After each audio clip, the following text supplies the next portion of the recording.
Hi, everyone. Welcome to our May statewide ODOT Safe Routes to School webinar. My name is Emily Dugan. I use she, her pronouns. Today, we're going to be talking about safe routes abroad, how students in Denmark and Sweden walk and roll to school, and lessons that we can learn. We have two amazing speakers with us here today, Shane Rhodes and Sarah Mazze.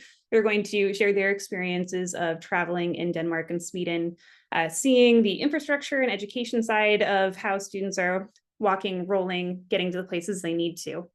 We'll start today with just a little bit of a comparison to walking and rolling culture in the US and in other places, and we'll move on to Shane and Sarah. Then at the end, we'll have some time for Q&A, and we'll share some resources and announcements. Many years ago, I had the opportunity to live in the Netherlands in this town called Wageningen. And this was the view from my apartment every morning. At rush hour, students going to school, people commuting to work, there would be a bike backup blocks long. As you can see here, there are more people on bikes at this intersection than there are people in their cars. So it was just a really very much a culture shock experience for me to see that this was the main way that people were getting around, to the point where you would actually be stopped at a stoplight from people biking because there's such a backup. But that looks a little different than it can look like in our towns in the US, where a lot more people are driving. You don't have people biking, walking, using public transportation to get to the places they need to go. So rush hour can look a bit more like this. Some fun facts about how people and students get around throughout the world. First, the concept of safe routes to school was actually started in Odense in Denmark. In the Netherlands, about 97% of primary school students bike to school. In Japan, 90% of primary school students walk to school, whereas in the US, only about 11% of students are walking or rolling to school each day. So we're seeing a bit of differences here in how people and students in other countries are getting to school versus how our students here in the US are. So why aren't we having more students walking and rolling to school? A lot of this is things that we all already know. Schools can be far from neighborhoods, whether that's because they need a bigger plot of land for zoning regulations. It's schools are being pushed farther and farther from the neighborhoods that people are living in. Redlining practices, pushing communities of color out of certain neighborhoods, and having to separate the communities from their schools is also creating, larger distances and more difficulty to walk and roll to school. We're seeing prioritization of high-speed roadways over bike and pedestrian infrastructure. And all of this leads to very legitimate safety concerns from parents and caregivers about having their students walk and roll to school and feeling disconnected from their communities and getting students to walk and roll. But safe routes is still very important, again, too, for all the reasons that we know. Students may still need to walk or roll, or they may want to. Safe biking and walking skills improve attendance, even in rural areas. I just read an article this morning of a study in Zambia, which is a country in Central Africa, and they found that in rural areas in the country, when they gave young girls free bikes, the attendance to schools improved by 60%. So just having those students, giving them access to bikes, giving them access to bike education actually improved their ability to even attend school. Having safe routes education and better safe routes infrastructure also signals to leaders that bike and pedestrian infrastructure is important and is a necessary thing for a healthy community. So even though in the US, we don't have this strong culture of walking and rolling, it's still really important that we continue to do the safe routes education. So with that really quick overview and context, I'm going to pass it over to our speakers. Today we have Shane Rhodes, who is the Transportation Options Manager for the City of Eugene, and Sarah Mazze, who is the Safe Routes to School Program Coordinator for Eugene 4J. And Shane, I believe you are first. Great, thanks so much. We can actually skip through to the next one.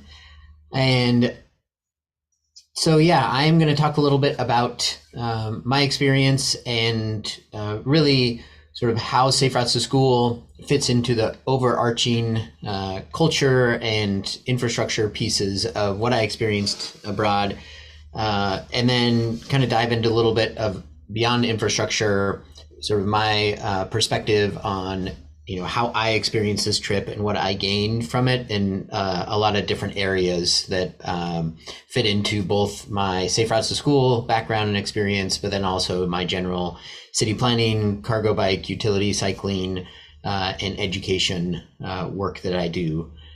You can go to the next one. So one of the biggest joys of this trip was not only to experience and ride the infrastructure in Denmark, but the ability to bring my kids along with me and experience it with them. They were 13 and 12, and they have a good amount of experience riding in the streets of Eugene, but even the great biking city that Eugene is, I don't always feel comfortable with them riding on their own. In Denmark, not only did we have fun riding together, but I felt totally comfortable letting them ride on their own, even in the big city of Copenhagen, after a few days of them getting used to it. The major piece of what made this possible was that the infrastructure made riding comfortable. Sarah's going to dive into a little bit more in her presentation, but I wanted to share a bit about how my kids and I experienced it and what my professional and parental experience was with it. Let me start by highlighting the helmet issue. In the cities, you rarely saw people wearing helmets. And so throughout the slideshow, you'll see me and my kids riding without our helmets. This felt totally normal and safe, again, because of the infrastructure. It's not that cycling is inherently more dangerous than walking downstairs, taking a shower, or any other daily activity that people do that you would do without and think it would be silly to wear a helmet for. It's just that cycling around cars is the more dangerous aspect. And with good infrastructure, safety is increased and the need for helmets decreases. Sure, they can help in a crash, but so could wearing one when you slip in the bathtub. So back to the built environment we experienced. So yeah, perfect. From quiet neighborhood streets to separated and protected bikeways, my kids were able to navigate with ease and comfort by having these separated facilities and traffic calm streets. I was comfortable as a parent letting them ride throughout the city, even on their own. When we were in Denmark, by the third day of riding with me, their main concern was biking around all the people. Like, we would get to those traffic backed up places that you saw in some of those early pictures with tons of people, and it was the cycling around all those other cyclists that was new to them. And that they had to get comfortable with. Once they learned to, swim in this school of other cyclists, they felt comfortable getting around. It wasn't the cars that made them uncomfortable. It was all the other people on bikes that they had to get used to. Once they did that, then they would, go get boba on their own from where we were staying and be able to explore the city on their own, which is a really big piece for them. Though I'll note it wasn't always perfect. Even there, we had 35-mile-an-hour roads with narrow shoulders, as you can see in that middle picture. But that was the rare exception rather than the standard. The standard was good public space that my kids felt comfortable and welcome using. All right, next. That infrastructure for kids wasn't just in the bikeways, though. It was everywhere. There was opportunity for play, safety and fun all over, from parks. Yes, the one place I did let them try e-scooters just because we had to streets and plazas with water play and skate parks built into them, or just fun things to jump and climb on, to building top playgrounds, which we got to experience about 4 of them while we were there. Just pretty amazing use of space. And how kids interacted with that space and were sort of invited to interact with that space.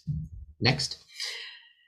There were a lot of ways that the streets were built so that may not only play easier, but transportation too, and sometimes both at the same time.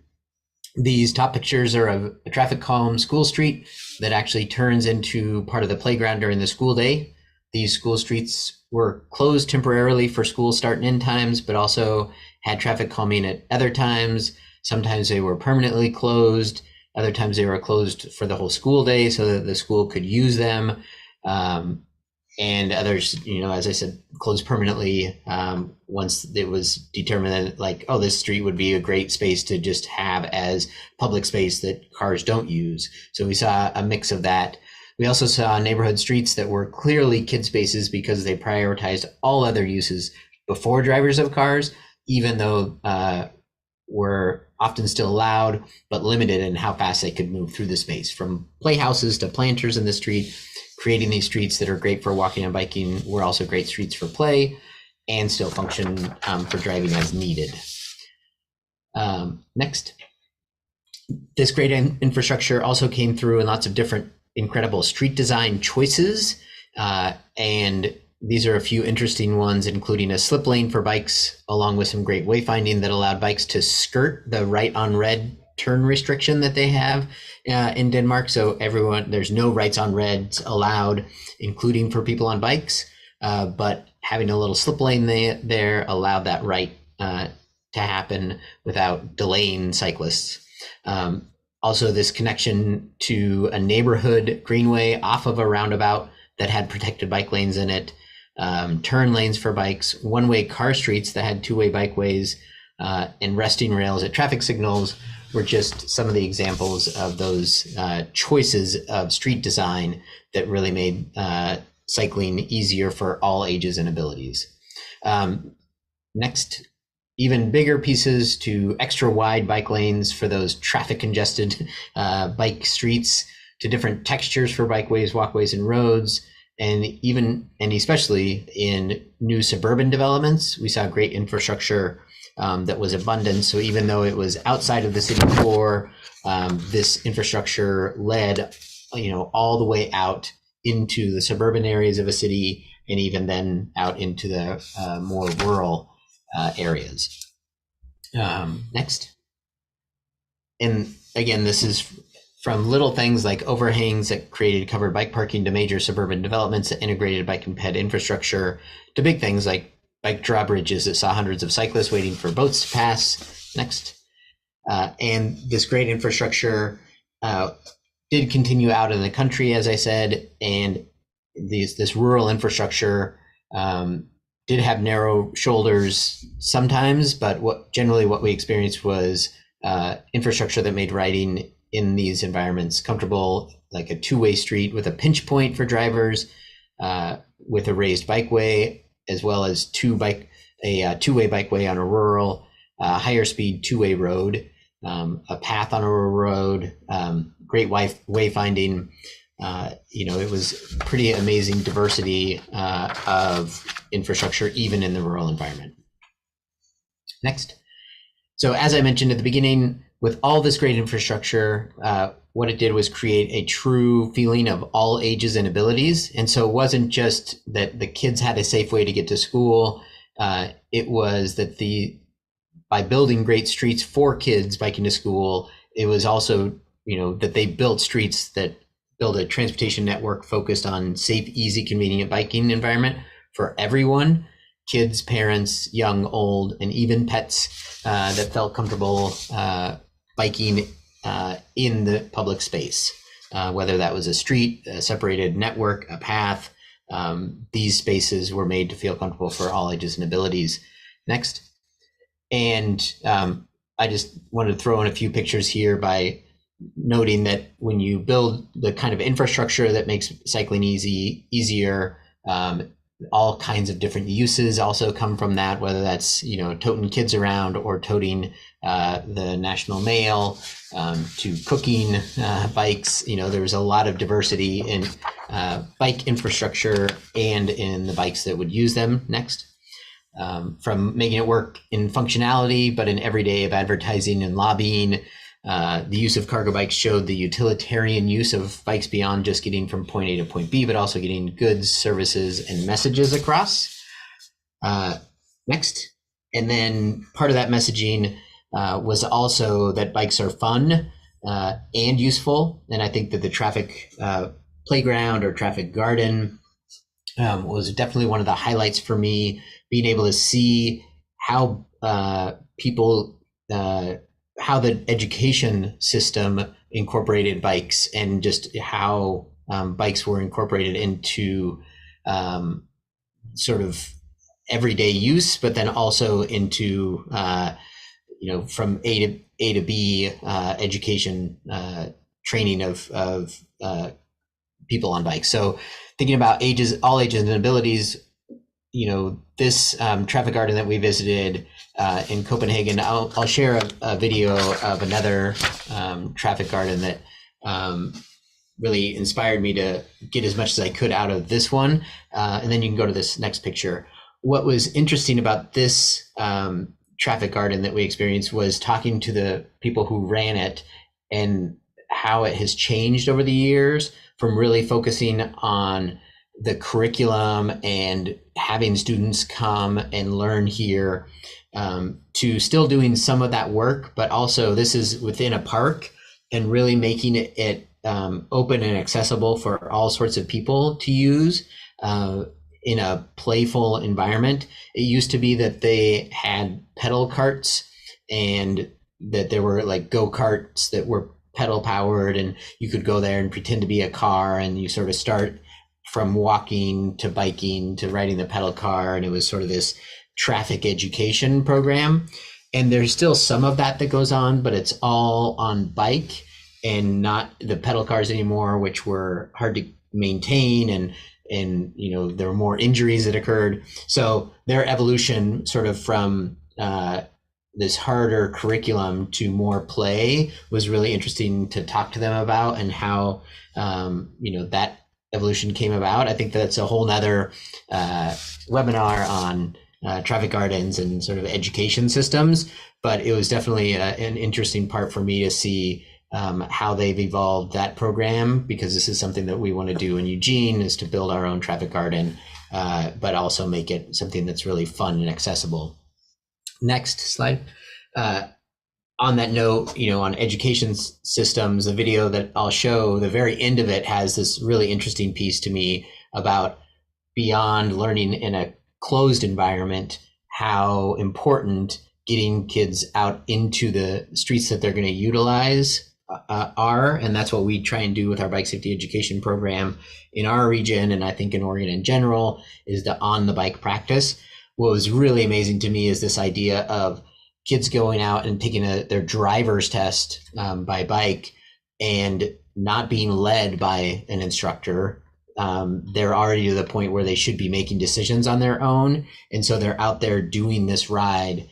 And there are people on the corner, like this guy in the white and green jacket there, who's watching and writing down if there are any issues by the number on their bike or their safety vest. Are they making the right decisions? Are they signaling? Are they stopping at the lights? And they have to pass their driver's test, which was just like a mind-blowing thing to think about, how we do our bike safety education and sort of where they've evolved to, and where I think it'd be great for us to get to. Next. So finally, a couple really quick slides on just incorporating fun, whether it's in a park or an amusement park or any kind of area. There was a definite focus on bringing that fun and sort of safety awareness into daily lives. Next. And even in Legoland, which is in Billund, and I got to visit with them, my kids as well. There was a traffic garden there that taught traffic safety. That one did use cars as part of it. Next. But we also got to experience while we were there, the Tour de France left from Denmark, and Legoland had a huge bike exhibit that they set up, and we got to play a little bit with that. And for me, next, that incorporated some other work that I do, which is a street design and build a street with Lego that we take to middle schools and now to general community engagement. And I think that this idea of using Lego and sort of how we design and build cities, and talking to people about, how do we want to design this street? Not, necessarily we as the city, but we as a community, and letting kids talk about, what is this space? How do we use it? do we want a two-way road, a car road, a bike lane? Like what kind of infrastructure would you put in here? And having that discussion with kids after they get to play with Lego was really, it's been really fun. Next slide. And the next one, just some final fun pieces that we got to experience. I think a lot of it was about exploring and, allowing kids to be out on their own and explore, and whether it was going to get boba tea or going to get ice cream, we were able to explore a city in a way because the infrastructure made it easy to do that. And I think that's probably good for me. I'll pass it on to Sarah. Awesome. Thank you so much, Shane. I also wanted to say I was love that you were able to capture a young kid in a messy jersey. I feel like that's a European must. You have to see at least one messy jersey. But awesome. Sarah, I'll pass it over to you. All right. And I failed to put my picture of me with that on that Lego bike like Shane had. I have one of me on that too. So Sarah Mazze, she, her pronouns. And several years ago, I had the opportunity to participate in this same trip that Shane went on. I actually went with them to Denmark and then met them in the Netherlands through the same Scan Design grant. And I just want to start by saying that the experience really shocked me and how dramatically it reset my vision of what a city and a county can be. I didn't expect it to change me that much. And I think, I had seen pictures like this before. This is, a school arrival or departure. And I'd seen these pictures, and somehow in my brain, I think I had just associated them with, okay, well, I have pictures like that from our walk and roll to school days or from, group bike rides. But what I wasn't ready for was just every day, everywhere being like this. And so I left really filled with inspiration, which was tempered, of course, by my understanding of their divergent political climate and tax system from ours, and really committed to sharing what I saw there. So I want to share some of the lessons that I learned and ways that I think we could apply what they're doing to here. So next, please. So I saw a lot of what Shane did. I'm not gonna share as many pictures of places, but I want to share this video of a major arterial at rush hour. And please watch and listen and notice the difference between our arterials at rush hour. Go for it, Emily. Oh, I don't know if we can hear it at all. Is the sound on, Emily? Oh, let me check really quick. It's quiet, but it's not quite that quiet. Let me reshare because sometimes it helps if I share sound. There we go. Okay. So spoiler, it is shockingly quiet. That was one of the things that surprised me. Okay, go. Let's.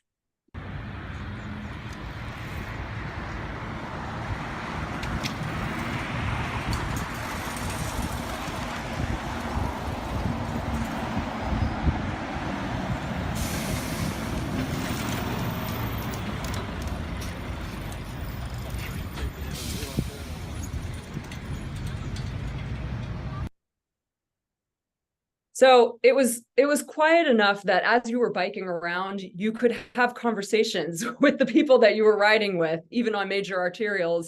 The fact that, yes, there's noise in that video, but when you think about the fact that most of what you're hearing is bike gears turning, like that's pretty darn quiet. It was a noticeable experience in the city and a really pleasant one. And so that's another thing that I just want to share is some of those side effects from not devoting as much of our infrastructure to vehicle travel had all of these ripple effects that were so positive, that are things that I don't think we really think about here. A lot of people don't think about here as side benefits that would come from shifting what we're doing.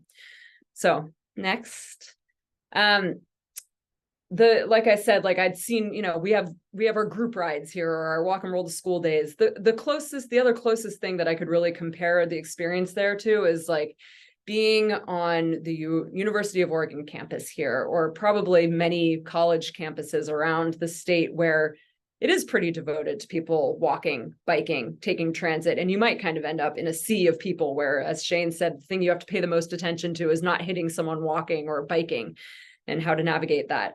But the entire cities of Copenhagen and Denmark and Utrecht and Amsterdam, the Netherlands, and many others that I heard about but didn't visit, they're like that throughout the whole city.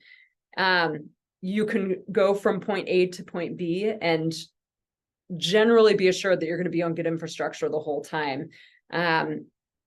Also, Shane pointed out there a little bit of bad infrastructure. A big difference there, you can go to the next slide, is that everyone there also rides a bike. And so they know how to drive safely around people biking. And so it feels a lot safer in that regard to take your family out on the road. And I just loved that you saw adults being carted around in cargo bikes along with kids.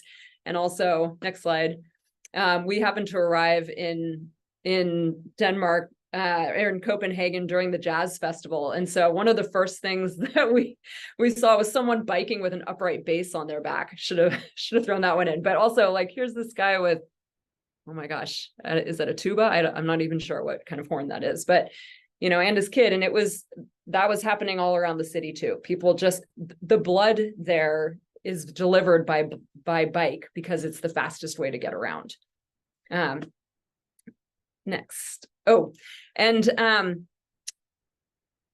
it's, one thing that I learned is that designing the city so that more people can use a bike more of the time isn't really about the bike. It's about creating this much more functional, livable, equitable, sustainable, happier, more joyful city and society that also offers much more freedom and independence than any city where motorized vehicles are the predominant mode of travel.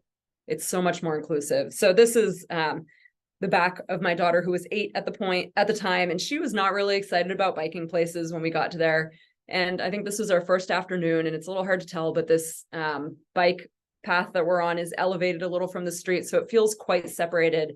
And after that first afternoon, she said, I love these bike paths. And when I said why, she said, I can go anywhere. And that was totally, totally not true at the time for her as an 8-year-old here. And it even still barely is. She bikes to school, but she'd be biking everywhere at this point. Next. So I have a few slides from Copenhagenize, which is a consulting company that we heard a presentation from, and this is something that they shared of, why do Copenhageners cycle? And so you can see that the top reasons are because it's fast and it's easy. People also like the exercise, and then that's followed, lagging further behind at 27% by cheap. Environment is only 7%. 7% of people are doing it for, some kind of ethical reason. Mainly they're doing it because that's the easiest way to get around. That's the way the city is designed, versus here, most people drive probably because that's the direct way to go here. That is the easiest way to go here. And what I found there is, looking at Google Maps, in any of the places that I visited there, the fastest way to get from point A to point B was either biking or transit. And then it took generally twice as long to drive there. Next. So another Copenhagenized slide. This is where it really struck that they made choices, we made choices, we're making choices still. So, way back when, before vehicles, on the left, you can see this is kind of the city planning and traffic planning per mode. And you can see that the straight lines coming from the person walking and the person biking icon are representing that the route for people walking and biking in the 1920s was the most direct, and it was less so for transit and vehicles. I don't even know what kind of, probably barely anyone had a vehicle then. 1950s to present, they did the same thing that we did. They prioritized people driving, and they made the direct routes for vehicles. They filled up their plazas with parked cars, and some of those routes for people walking and biking, they became really convoluted, and they also became disjointed. The networks became incomplete. And then transit also became much less direct and more convoluted. All right, next. And then what they did was they made a conscious decision to shift so that it became not only easier and more direct travel by foot, bike, or transit, but they also intentionally made it harder to travel by personal vehicle. And they did this for various reasons. They had oil shortages, high rates of traffic fatalities, including kids, sadly. They also had budget shortages, and this is Copenhagen specifically, that made those cost savings building bike infrastructure versus vehicle infrastructure really salient for their community, for their city. And they did have a population, or a part of their population, that wanted to reclaim some of those public spaces and wanted for their kids to be able to walk to school.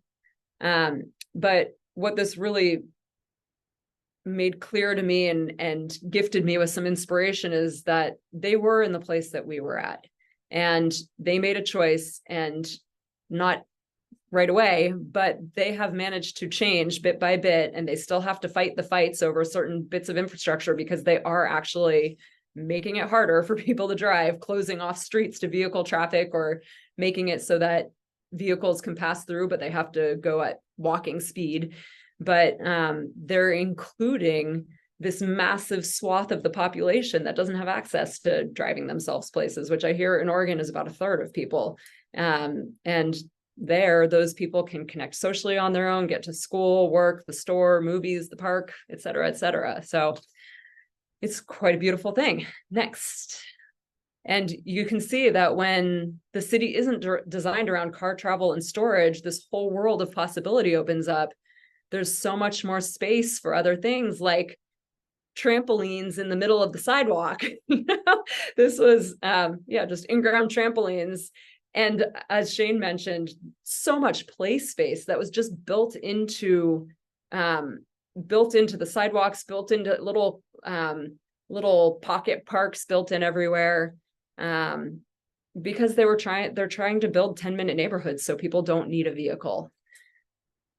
Okay, go ahead. There's more room for people and for beauty. This is a neighborhood street, quote unquote. And you can see that the only vehicle clogging the streets here are bicycles. And it would be a very comfortable place to just let your kids out to play, or to have kids travel through to get somewhere. Okay. And this street was one that much less beautiful, but it really led to an aha moment for me, because this street was one where it was a traffic clogged, multi-lane, arterial kind of street. And they made a decision to cut it down to just one lane of traffic in either direction, and to create this public space in the middle. And seeing that, you can see how wide that was. Like, that would be here a 6-lane road. And to just think like, whoa, what if we did that to our 6-lane arterials? What a different place we would live in. I happen to live near a really nasty high crash corridor that just totally transforms my neighborhood into something much less lovely than it would be if that arterial looked like this. So, all right, next. Another thing that happens when you have many fewer vehicles, this is really old. There's probably something newer than this out there now, but this is from some research on social connections for people who live on streets with more or less traffic. And so at the top, you can see lighter traffic, then in the middle, moderate traffic, and heavy traffic. And those black lines are the social connections between people living on that street with light traffic. And you can see it's much darker, a lot more social connections, 3 friends per person, 6 acquaintances on their street, versus down at the bottom, 1 friend or 3 acquaintances on the streets with heavy traffic. And this is, I don't think these are single family home kind of streets with more people living there. Next.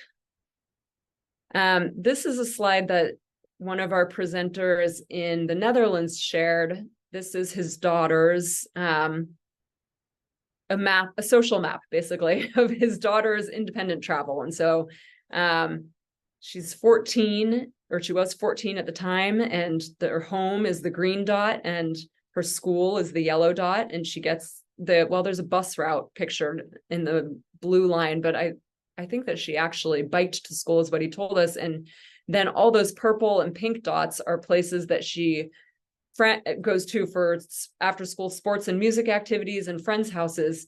And this is the entire city of Utrecht, and she gets there on her own. And so that's actually, I mean, that's vast independence compared to what most kids have here. And that's totally normal for teens and preteens there. And when you think about the independence that that gives to kids, but also to parents, I mean, so many parents of teens and preteens are spending their lives shuttling their kid around place to place so that they can have the richness that this kid has in their life. But probably not even matching that, because she can just, you know, pop by a friend's house and on her way over to some other activity. It's an incredible amount of independence, and it's a beautiful thing. So, all right, next.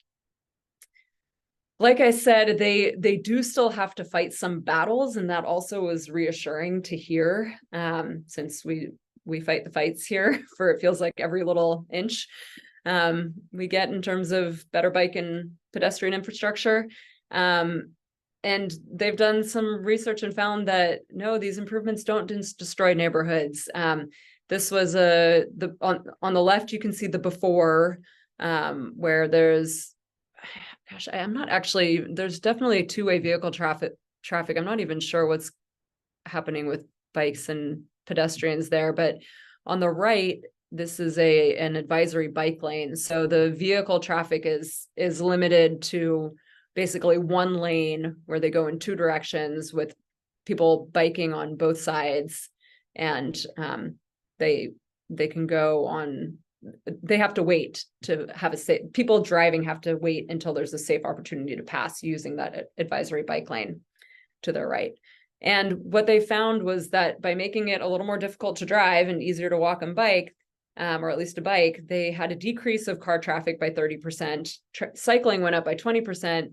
And the car traffic didn't just hop over to another street, which is, of course, a big concern that people have when traffic calming happens. The vehicle traffic went away, indicating that people switched. So, or maybe it got too annoying to drive and they skipped those trips. Sorry, go ahead. So some of the specific, just kind of blanket lessons learned around infrastructure were, if the speed's high, then separate the people from the vehicles. And Shane showed us several pictures of that. Here's a couple more. Okay. When the speeds, the only time you're going to mix the people on bikes and walking with vehicles is when the vehicles are traveling slow enough that if they hit someone, the person hit won't be seriously injured. And I've got my little note, add images of traffic. Sorry about that. But a lot of what I saw was that things like this photo on the right, where, yeah, you could pass through in a vehicle, which was helpful for people who are alter-abled and couldn't necessarily, who might need to be in a car, or for delivery trucks or things like that. But in many cases, those vehicles had to go at bike speed or pedestrian speed. So you really, really don't want to do that unless you have to. Okay, next. And as you know, connect the third lesson, connect that network so that the best route isn't by car. And that was, again, what we saw in that Copenhagenized slide, where the direct route is transit or biking, walking too, but of course that takes longer. So, all right. So, you know, what I came away from that with was that we need to keep being involved in planning processes, accept change and encourage people to accept change.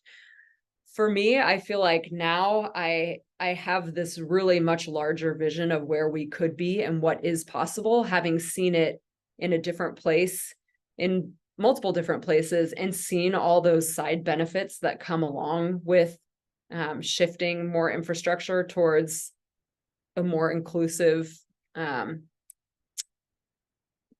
being more inclusive of different members of our community, not just people in vehicles, and apply those lessons learned that I just mentioned, those principles, design principles. And then for places where, for those of us who live in cities where there are policies or plans with set goals that are around, here in Eugene, there's our transportation system plan. It calls for a tripling of walking, biking, and transit. And we need to be a little more bold to actually get there. So, asking that those adopted plan goals and those adopted policies around climate, around mode shift, that they actually be achieved and be worked towards. So I think that's my last slide. Awesome. Well, thank you so much, Shane and Sarah, for that. I'm going to open it up to any questions now. So feel free to unmute yourself if you want to raise your hand, put it in the chat, whichever you are comfortable with. And if no one has questions, I have some to start us off. I have a question. Oh, perfect. Go ahead. Okay, so I went to the Netherlands last year myself for the first time, and it was magnificent.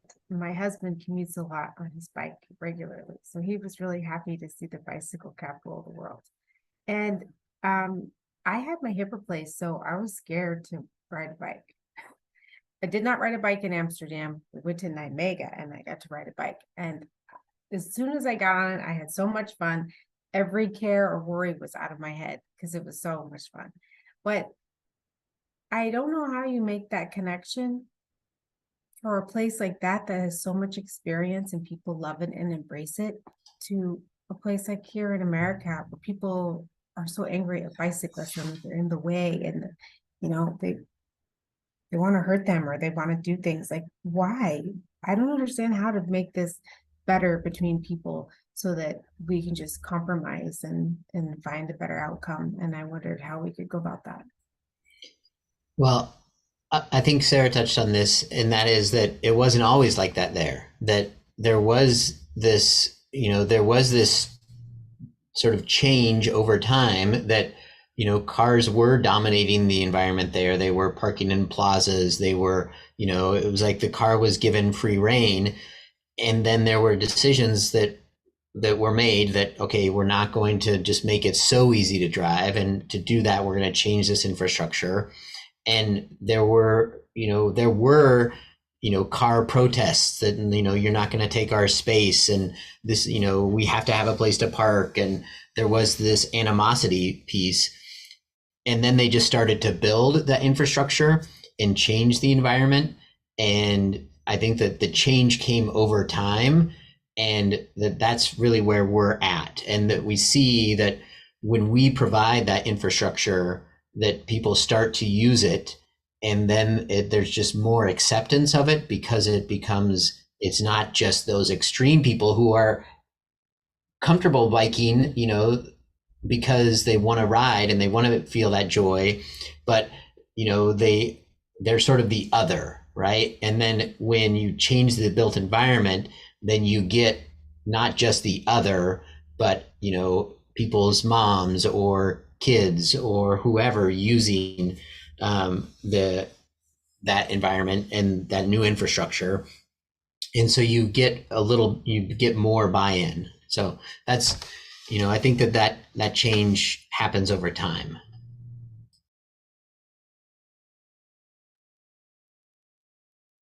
Sarah, do you have anything to add with that as well? Yeah, I think that the more people that you can gift that taste of the benefits, then I think I don't know if they hit I didn't hear anyone say, well, yeah, we hit this tipping point and then it got a lot easier. I didn't actually hear anyone say that. I heard we still have to fight out, we still have to fight the fights. I imagine the fights are a lot gentler now than they used to be.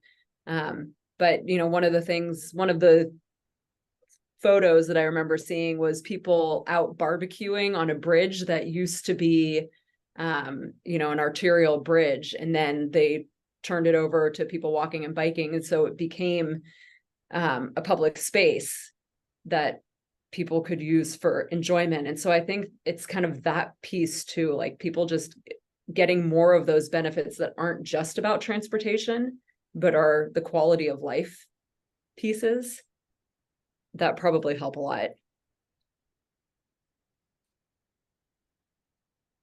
Agreed. I have a question that's actually somewhat similar to Beth's in terms of changing perspectives and things.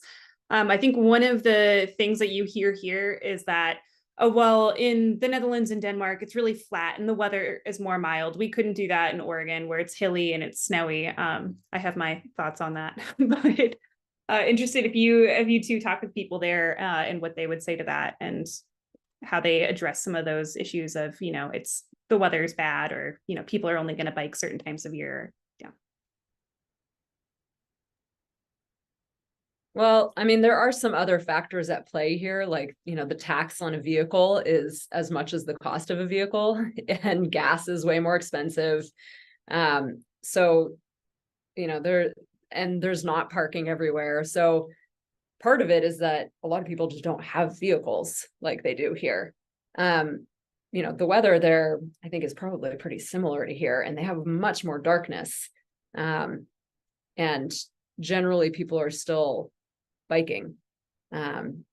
Maybe there's more transit use in those, you know, bad weather times of year.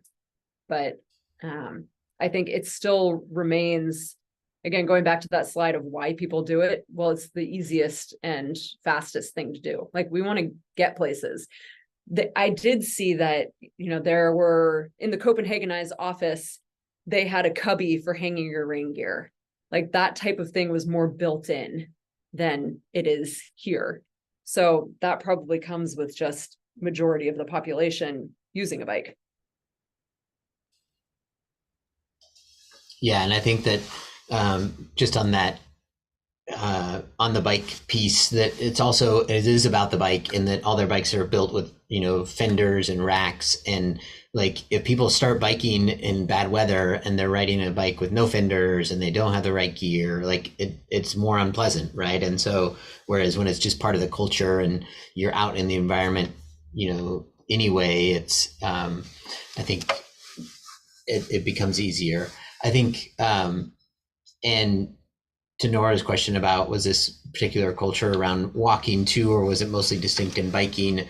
I think that how the cities are built, right? That we're talking transportation, but it's also land use, and we talked about distances of schools, and it's also distances to shopping and all of those. And there was definitely a culture around walking. And as you know, Beth said that she wasn't able to ride when she was in some cities, but I'm sure she, you know, got around in other ways, and that a lot of people didn't ride there, and that they would just walk to where they needed to go and use transit. And so it is definitely this mix of you know, land use that made the biking and walking a lot easier. Yeah, and that 10-minute neighborhood concept, in Copenhagen, they really embraced that. They had staffed playgrounds in the different neighborhoods. Did you see this, Shane? Mm-hmm. Oh my gosh, this blew my mind. So they had staffed playgrounds, and it must be such a good job that there were people who would go through 3 generations of families. Like, they've stayed in their job as a playground staff person. And though there would be like a little building where you could get coffee or diapers, and they ran activities, and they had holiday celebrations, and the neighborhood would come out and get together there. But there was so much more care given to, let's make this neighborhood a good place to be, that it made walking and biking places way more feasible, because what you needed was close by.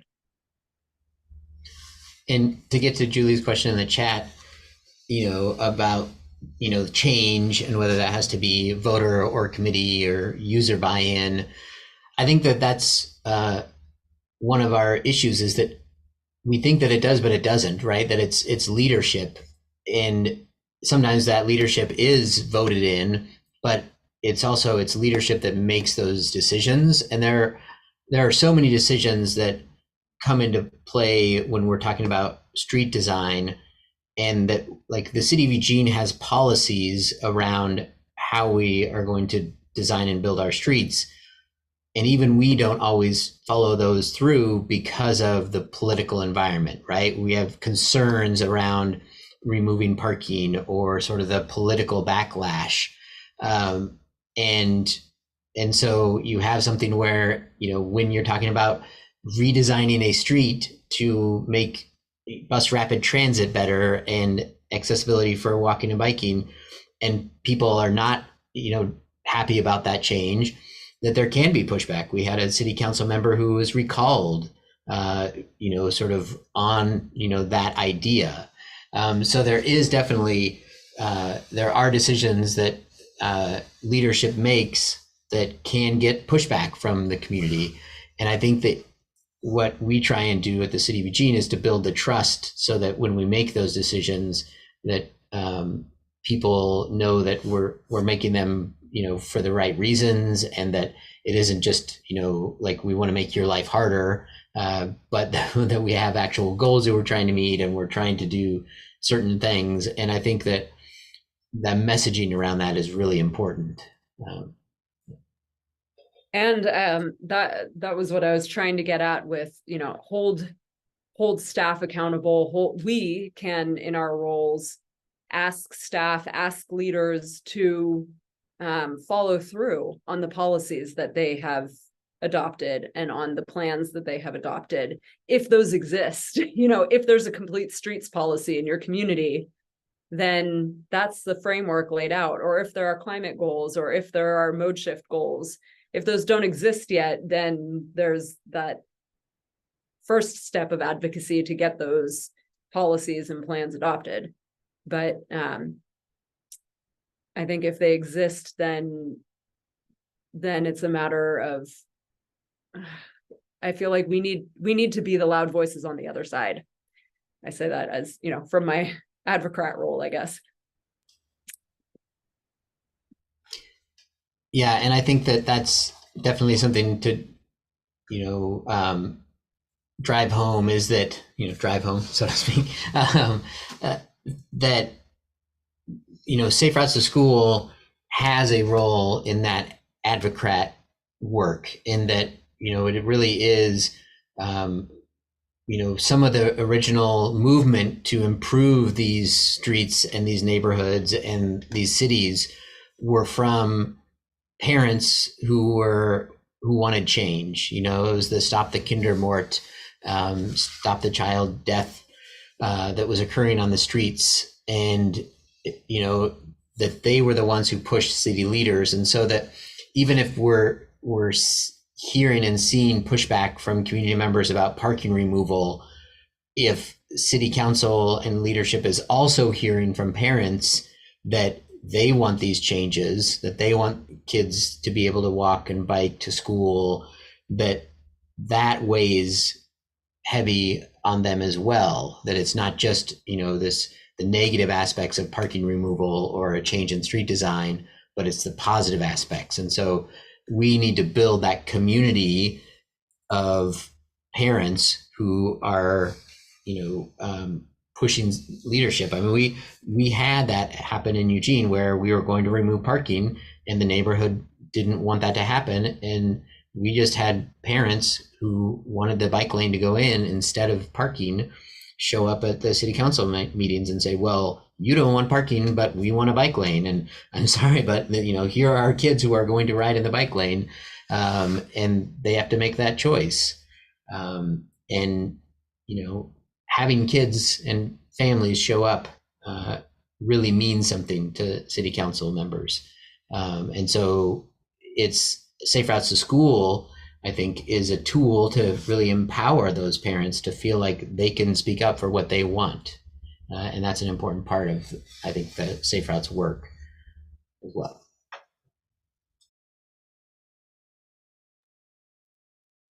I think we have a time for one more question, if there are any.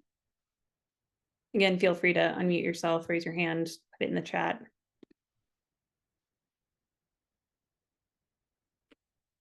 Awesome. Mary Jo?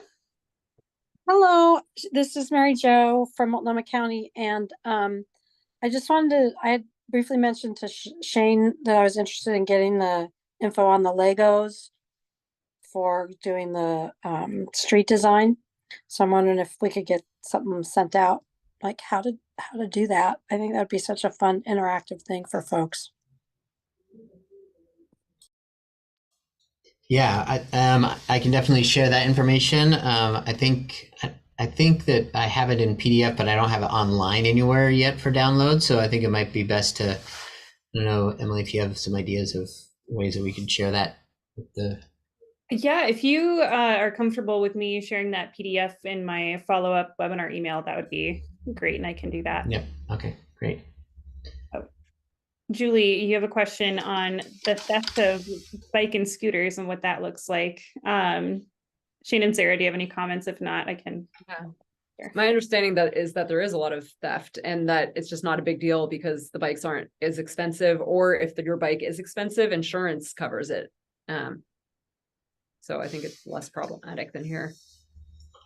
Yeah, that's what I heard too, is that, yeah, bike theft happens, and people just sort of factor that in. But I think it is less expensive bikes, or just, basic utilitarian bikes, that it's not as big a deal. Yes. Yeah. I was telling Shane before we started, in the Netherlands, the statistic is that Dutch people have 2.5 bikes a person. So if your bike gets stolen, you often have a backup bike, again, because they're inexpensive. Also, in regards to people and their housing and their sizes of their housing, do people keep their bikes inside mostly when they get home, or is it all on the frontage of their apartments, like that one picture you showed? I just asked because I know one of the things I talked to someone about their bike in Portland when I was visiting was it was their single mode of transportation. Even if it wasn't expensive, it was hard to replace anywhere between a $600 bike and a $5,000 bike. Anywhere in between is hard to replace, especially if it's your only mode of transportation. So I guess it was multiple questions. Was, do they tend to keep them inside at their house, and then do they also have a car and they just choose to use bikes on occasion? My understanding, I mean, there's incredible bike parking in some of these places, and a lot of the streets are just lined with bikes leaned up against buildings, just with a little cafe lock through the wheel. I don't think it didn't seem to me like very many people were keeping their bikes inside. And I don't think that most households don't have a vehicle, is also my understanding. I think it's cost prohibitive, and space, again, there's not really space for. Well, they have a vehicle, but there's just one, not more than one vehicle. There's a lot of single vehicle homes, I think was the statistic. And I think that the key thing is that people drive there, and that driving is, like, there's a lot of people who, only drive, and then there are other people who, but most people would just drive for some trips. And it was the sort of which trips they use their cars for was the big difference in how often they use their car. Because, it's not always the most convenient way, but it was a way.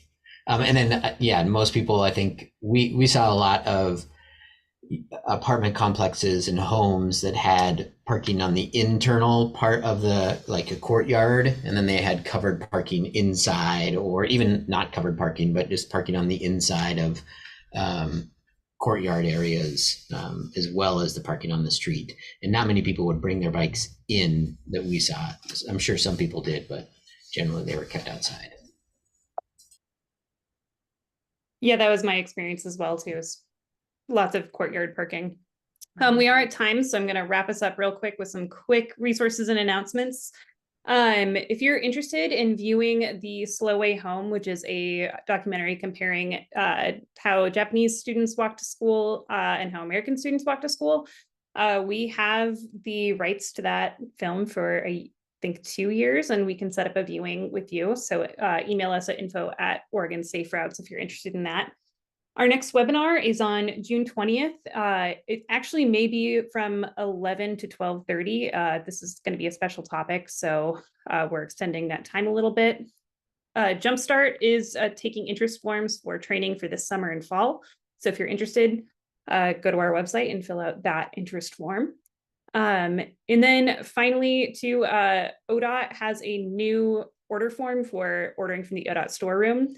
Again, I will send all of these out at the end of, or in my follow-up email for the webinar. So just making a brief announcement, but you'll be getting this in the email as well too. So with that, I would like to thank again our speakers, Shane and Sarah. Thank you so much for sharing your perspective, and thank you all for joining us.